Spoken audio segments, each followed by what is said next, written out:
sometimes, I begin a project with a fairly theoretical approach.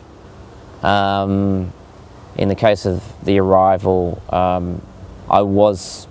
did have this ambition of telling a universal immigrant story using a very simple characterization, a reduced concept of a person traveling to a foreign country and having experiences there that are very challenging but also enlightening in some way. And as with many of my stories, the character in this case is nameless. That was very important for me.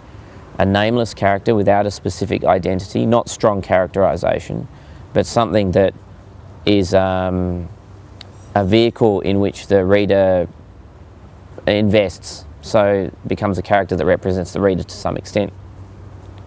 In the process of developing the book, I was very influenced by, in the first instance, by the work of Raymond Briggs, British writer and illustrator, partly because his work sits between picture books and comics, and that's an area I found myself naturally moving into, just wanting to tell very visual, simple stories in a picture book way, but with more complex compositions, because the story is quite large. That's something he did with books like When the Wind Blows and The Snowman, which is actually a big influence on The Arrival, a silent picture book about a boy building a snowman. And Raymond Briggs uses very simple figures, like round heads, dots for eyes. You identify with them immediately because they don't have any specific personality. They've got some, but it's very general. And I was also at the same time realising, hey, I'm starting to do graphic novels, almost by accident. I'd better read up on this and find out, what it's about, and if there's anything that other graphic novelists can teach me. And one resource that was very useful was Scott McCloud's Understanding Comics. It was one of the first books I got. And I was very interested in a chapter in that book which was about character design, and that the simplification of especially a human face helps the reader identify with that character. Dots for eyes, very simple nose, and he used examples of Japanese manga and anime. They may have elaborate backgrounds, forests and buildings, but the characters have very simple faces. It's like they are us. They're like puppets for us, and we project ourselves onto that face. And I thought that's a pretty good theory, and Raymond Briggs is obviously doing that as well, unconsciously. We don't follow a theory, it just sort of works. So I did about 20 pages of The Arrival in this style where the characters were very simplified. They had dots for eyes, minimal expressions, and it just wasn't working. At the end of the day, you can apply intellectual ideas and concepts to a story, but it just has to work on some intuitive gut level.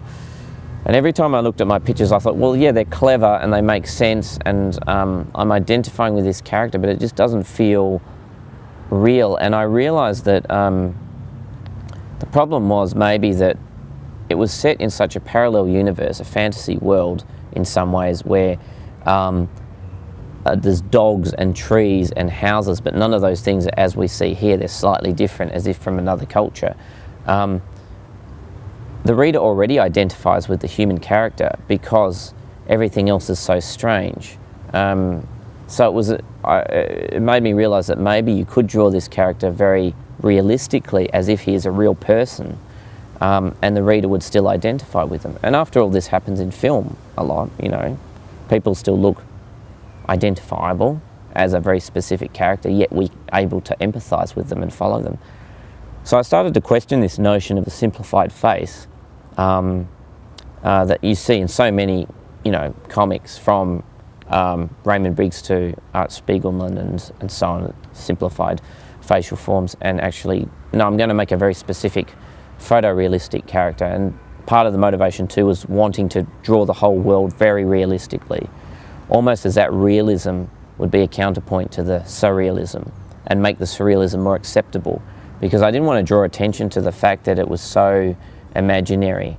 Like, look at this strange thing happening here, look at this strange creature and these strange people, but to make it extremely matter of fact, almost like a documentary. Like, oh yes, and this is like somebody's pet and it's got tentacles and so on. And that's just a normal thing. And once I started doing that, it suddenly clicked and I was totally involved in that world.